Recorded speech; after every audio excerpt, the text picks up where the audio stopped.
Greetings, this is Eric Sakowitz, CTO of SecureCo, and I'm going to provide a demo on how SecureCo protects APIs. But before we get into that, we want to quickly go through at least one of the ways by which APIs can be exploited. So many times you have a would-be attacker who is performing either a man-in-the-middle to try to decode the API call syntax or exploit an application, let's say in a mobile app, to determine some API key or way able to interrogate the API functions to get a sense of how the API operates and what are the best ways to interrogate and then exploit it. After they actually do that, they take either the stolen credentials that they've gotten from those APIs or methodologies that they want to leverage and put it out to their bot network, and then that bot network comes back and scales the type of attacking that is necessary to become impactful for that attacker. And that is one of many methods by which APIs are exploited. The current solutions that are actually trying to solve this, which we've run into, are your traditional WAF, web application firewalls, bot detection, detect and respond solutions, lots of different approaches that are offered in the industry. But there's a problem here, and that is that the API itself is openly accessible.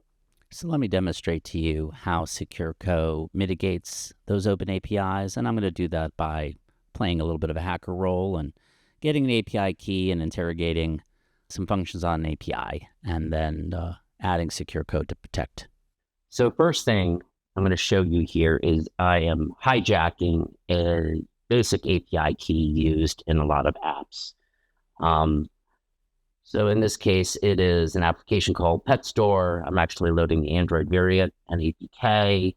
This will actually reverse engineer that solution using MobSF, which is a pretty common tool.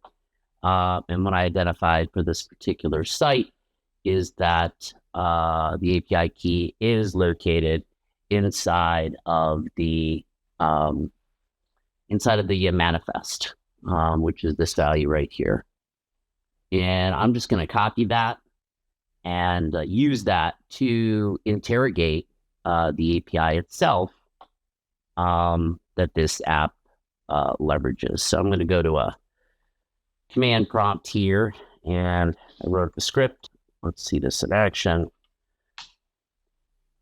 So at this point, we are enumerating that API. We're getting successful hits in that solution. You can just tell by the fact that we're getting a lot of 200 OKs within the logging that comes out of this.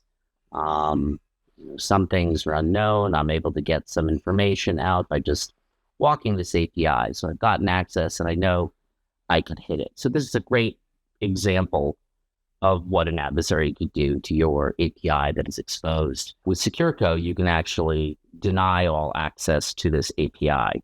So what I'm going to do is I'm going to actually shut down the firewall in front of this and show you, but we won't be able to access that. So how do I do that? I'm just going to run that script again. I've shut down the firewall. So now you're going to see a bunch of timeouts happening. Okay. It is not able to actually hit that site at all. So it is now shut off and not public. So let's now activate SecureCo. In this case, I'm going to run the SecureCo Mac client. Looks like that. And this is a demo environment. And I'm going to start that. Now, in the case of a mobile API, you'd be using an SDK built in, and this wouldn't be happening. This would be part of your native app. So we've connected to SecureCo here. It's up and functioning. I'm just going to get that out of the way now. And I'm going to try and do the same exact thing. Obviously, I'm not intending to hack it now, but I'm now trying to show that I can still access my API now that I have SecureCo running endbone. We are hitting the site. We are walking and enumerating the same exact API, and we are getting 200 OK codes. So we are actually working and hitting the site. And that is the conclusion of this demonstration. Thanks for joining.